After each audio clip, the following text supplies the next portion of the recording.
Good afternoon, Vinyl Ninjas. Today I will be discussing the fabulous Beatles For Sale album from 1964. Yeah, just altogether pointless. This was their fourth album released at the high point of Beatlemania and at the end of an incredibly busy year for them. It's well documented that the album has a negative and morose feel to it, but I think that's more to do with the layout of the tunes. For example, the first three songs on side one are all pretty depressing. Critics also like to point out the lack of Lennon and McCartney originals on here, which is not a problem for me, as the cover songs are the best since the Please Please Me album. Well, the history, I don't remember buying this album, but it would have been in 1980-81. And I know this was about the sixth album I got, which was about right for me. I knew a few of the songs because they were on the rock and roll album, and I definitely bought it after a Dutch band released a song called Stars on 45. Remember it? Which was in the charts and kicked off with a very good cover of No Reply. In fact, this medley by this Dutch band was so successful, it got to number one in the States and it got top 10 in Britain. And as a result, EMI saw what had happened with this song, and they released their own now forgotten single, the Beatles Movie Medley, an appalling mishmash of songs that don't blend. But I'm sure it was top 10 also.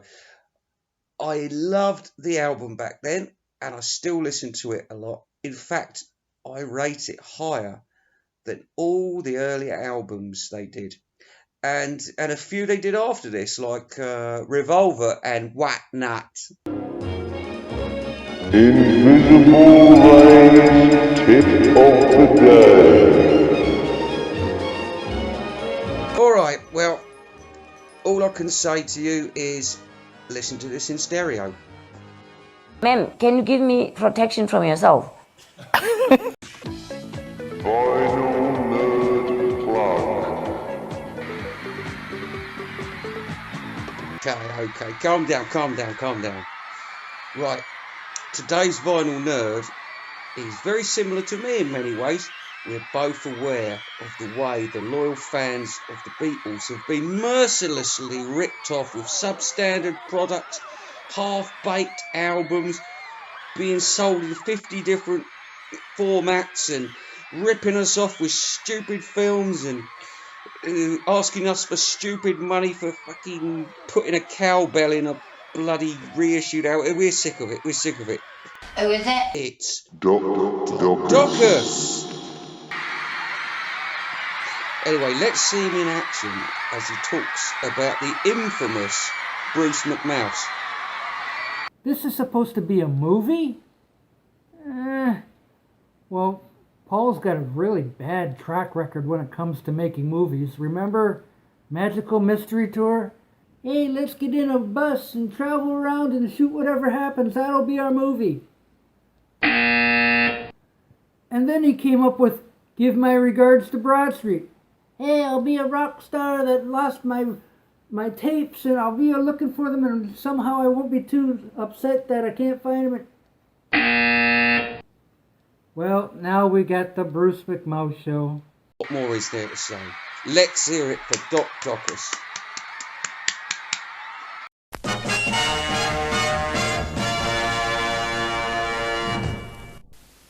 For the show, 3 to get ready now, go cat go. Are you lonesome tonight? We've all sung them, but nobody sings them like Elvis. We can go on together. All the hits on one stunning new double album.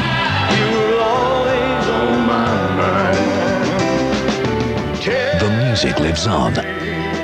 Elvis Presley, the 50 greatest hits.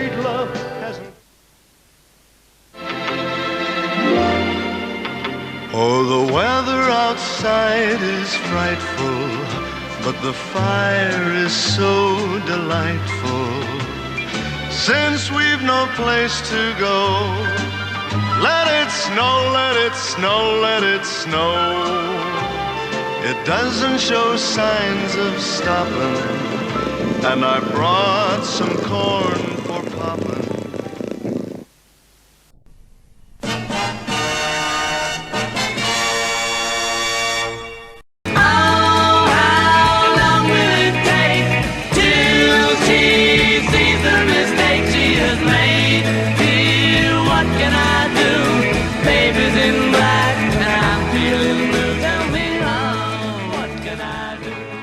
Truly hate this song. It's a waltz, and although the harmonies work quite well, it don't suit John's voice. Garbage day! Huh? No!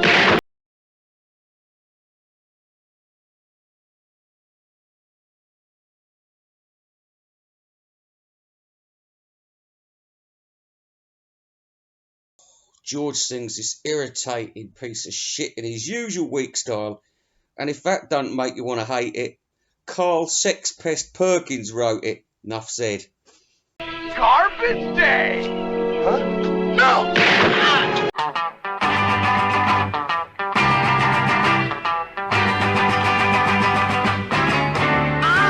Kansas City, gonna get my baby back home. Yeah, yeah. My mate Jezard used to love this one, and we would take my Toshiba cassette player into town, and we'd drink woodpecker cider down an alleyway, and when we emerged, we would be singing, "Hey, hey, hey, hey."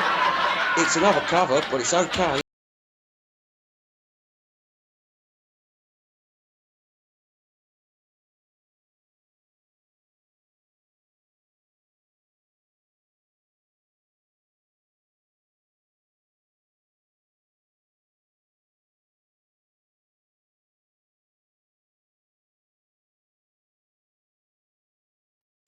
Every little thing she does, do.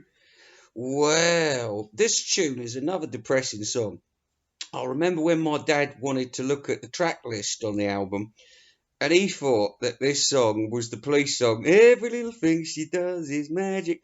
But, I mean, my mum, not a Beatles expert, but she quickly corrected him. Well, how come you say you will when you won't? Say you do, baby, when you don't. Let me know, honey, how you feel. Tell the truth now, is love real? But well, honey, don't. One of my fave Ringo songs, but sadly, another Carl Perkins track.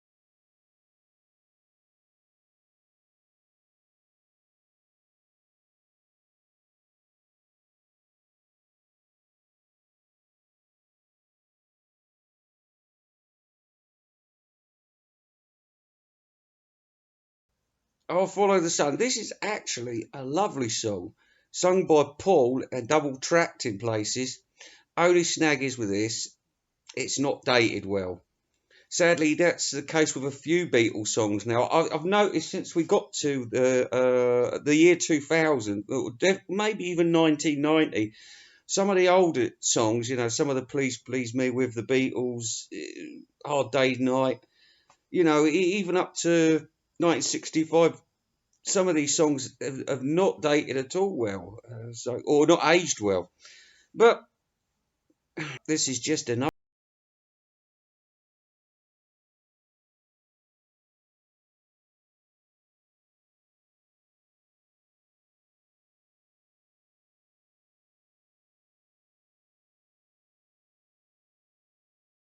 As described earlier, I heard this first on the Stars on 45.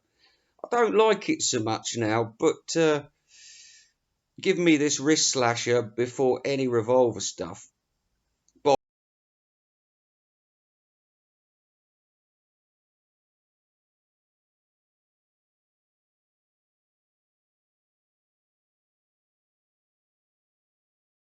Continues with I'm a Loser.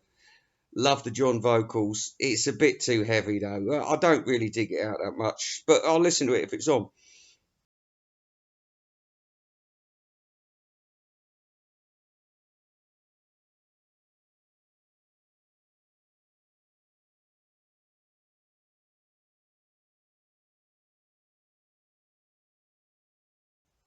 We are really entering into new territory with this Paul song. On a John Heavy album, this is the best Macca track. I love it. It's brilliant.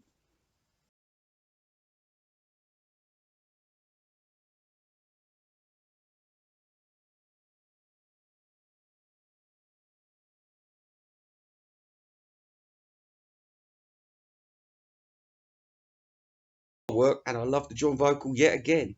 I don't want to spoil a party, so I'll go.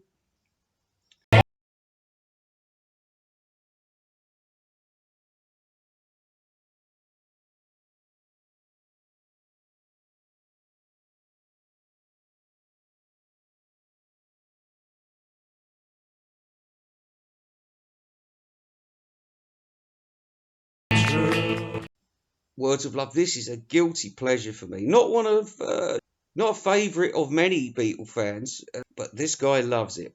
It's 100% better than Buddy Holly's original. Beautiful harmony work.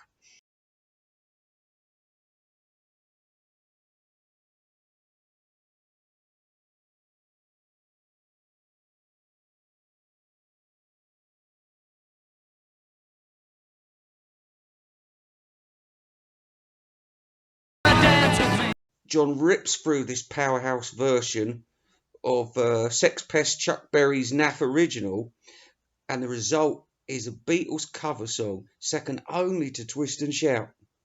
Mr. Moonlight,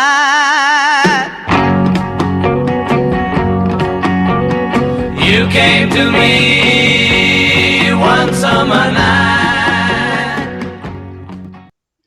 Mr. Moonlight. Again, me and my buddy Jezard, we used to adore this song. It don't get much love for some reason. I mean, the Cordy organ solo is blamed a lot for it, but I listen to it all the time. I think John's vocal is astounding and well practiced since the Hamburg days.